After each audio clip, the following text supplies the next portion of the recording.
Hello and welcome back to Homebrew EDH, where I take you through my personal commander decks, how they work, and how they win. This episode is Commander Liara Portyr.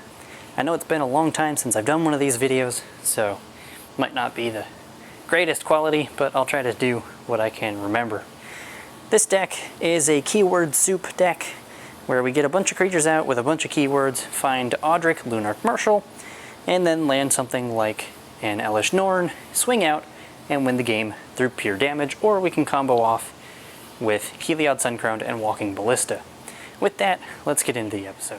Alright, so in the early game for this deck, we're going to want to get out our cheap but effective stacks pieces to slow down the game and give us a chance to keep up with everybody else while landing our creatures, increasing our board state, and eventually winning through combat. Early game stacks include Blind Obedience, which cause artifacts and creatures our opponents control to enter tapped, Sanctum Prelate, which I generally choose 1, 2, or 3 if I land it early enough. If it's later in somewhat of a casual game, I'll pick maybe a bigger number like 5 or 6, just to prevent my opponents from doing certain things, or if I know certain combo pieces cost certain amounts, I'll name that number so that they can't go off.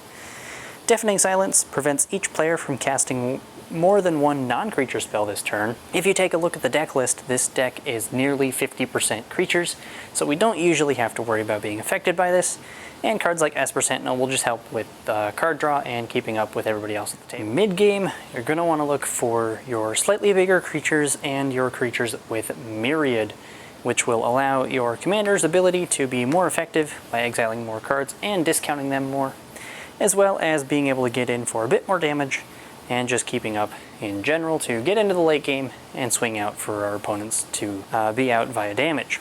Cards like Hoarding Ogre and Keeper of the Cord will help with mana problems and getting our board state wider with the 1/1 Soldier token trigger.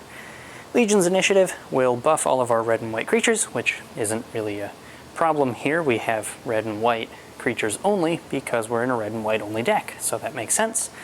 And creatures like Hammers of Moradin and Null Warband both have Myriad, meaning when we attack one person, we can attack everybody else with the token copies. Like I said, increasing our exile count and being able to cast stuff for 3 less if we have a full 4-player pod. Late game, make sure you are keeping your creatures safe and keep them around for the big turns with all of your keyworded creatures, using Audric to give them all a whole bunch of stuff and hopefully swing out to win from there. So we're looking for creatures like Zetalpa, Primal Dawn, which has a lot of keywords on it. Flying, Double Strike, Vigilance, Trample, Indestructible. Daybreak, Chaplain has Lifelink. Cards like Dawnbringer, Charioteers have Flying. Swiftblade Vindicators got Double Strike, Vigilance, Trample. Fencing Ace has Double Strike, all that sorts of stuff. If you combine it and throw it onto all of your creatures, you suddenly have a superpowered team. Coming in with late game, you can also land your Elesh Norn, giving your creatures +2/+2, and maybe potentially slowing down or wiping your opponent's boards completely, giving all their creatures -2/-2, and allowing you to win the game via combat.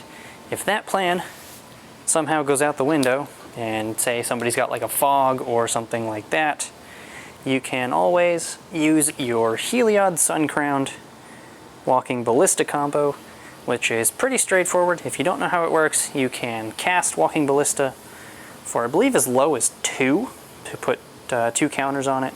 So I guess you'd have to pay 4 into it. And Heliod doesn't necessarily have to be online because you can use the ability regardless. As long as you have 1 and a white open, you can give your Ballista lifelink until end of turn.